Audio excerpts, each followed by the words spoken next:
Otro factor que en la teoría económica debería explicar nuestro nivel de ahorro, nuestra propensión de ahorro, es el nivel de ingreso.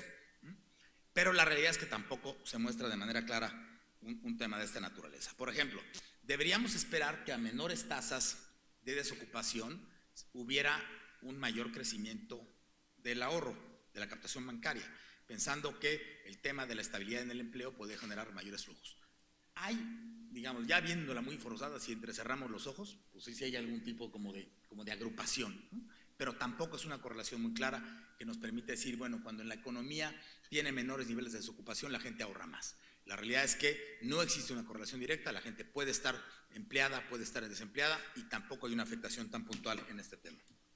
Y por el otro lado, lo que me di también fue el tema del ingreso real de las personas. Entonces, más que hablar del salario mínimo, que es una referencia un tanto ambigua, aquí está utilizado lo mismo, la captación bancaria en instrumentos a depósito a plazo, y de este lado está el salario promedio del IMSS. O sea, más que el salario mínimo como referencia, es cuánto reporta el IMSS estar recibiendo de cotizaciones de los trabajadores asalariados.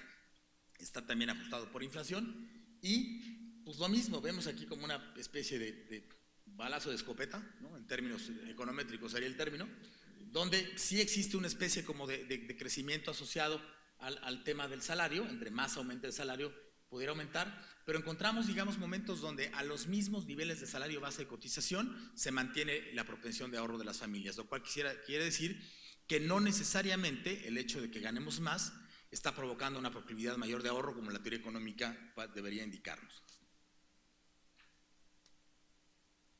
Existen varios estudios al respecto, pero este es un estudio que ha causado alguna controversia en el tema. Es un estudio econométricamente muy bien elaborado, que se llama Income Inequality and Saving, donde el tema final que dicen es, en Estados Unidos, entre el 50% de las familias de menor ingreso, en las últimas 3 décadas, su ingreso creció en 8%, pero su tasa de ahorro decreció en 8%. Entonces, hay una serie de factores que dicen, bajo ciertos supuestos, no encontramos correlaciones directas entre el incremento de los ingresos y el incremento de las tasas de ahorro. Y otra vez, si ustedes van a sus familias y lo platican, y ven, por ejemplo, los momentos en que sus papás o ustedes mismos, cuando ya trabajan, tienen incrementos de sueldo, estos rara vez se traducen de manera automática en crecimientos del ahorro. Típicamente lo que ocurre es que cuando tenemos un incremento de sueldo, de inmediato cubrimos ese espacio con un excedente de gasto. Con estos temas que ya comentabas, como ya gano más, pues ya no voy a tomar Bacardí, ahora voy a tomar whisky, ¿no? Ya me veo muy feo si me pido mi bacachá puesto. Pero rara vez se traducen en temas muy puntuales de ahorro para las personas. Entonces, este también es un dato importante, insisto, ¿por qué? Porque los modelos tradicionales de impulso al ahorro parten de estas dos premisas, de que si yo aumento el salario, si yo modelo los ingresos, si yo modelo la tasa, entonces voy a fomentar el incremento en el ahorro, y esto no se está dando de manera puntual. Por el contrario, existe evidencia de que las conductas y que los factores de percepción de las personas sí tienen cierto nivel de incidencia en el ahorro. Otra vez, aunque son más ambiguas, pero esta es una correlación entre la captación bancaria, otra vez en términos constantes de la banca múltiple, y de este lado están dos preguntas del índice de confianza del consumidor. Para aquellos que lo conozcan detalladamente, el índice de confianza del consumidor se mide de manera mensual por parte del INEGI con base en una serie de datos que preguntan, pero las preguntas se agrupan al final en una serie de consideraciones, y en un caso se le pregunta a las personas, ¿cómo ves tu situación económica hoy respecto de la de hace un año? ¿Cómo ves tu situación económica hoy? ¿Cómo crees que será tu situación económica en el futuro, dentro de 12 meses respecto a la que tienes hoy? Y se pregunta lo mismo para la familia y para el país. ¿Y qué es lo que encontramos aquí? Una muy curiosa en principio, correlación inversa. ¿A qué se refiere esto? Parecería que en principio las personas, cuando tienen una percepción de confianza mayor en la economía y en su propia situación económica, ahorran menos.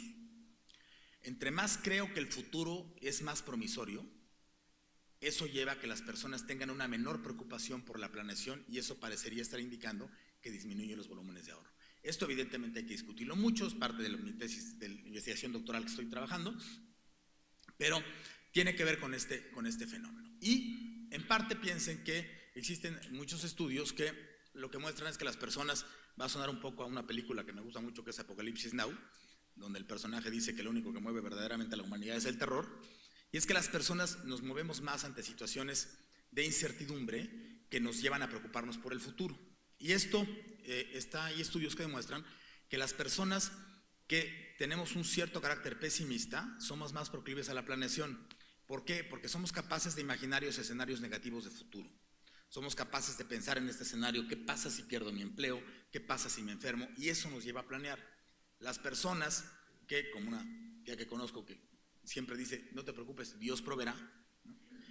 Esa visión no te lleva a planear, porque siempre supones que habrá algo en el futuro que te va a resolver la situación económica. Entonces, digamos, detrás de estas series econométricas está un poco esta visión de lo que pensamos las personas de manera puntual.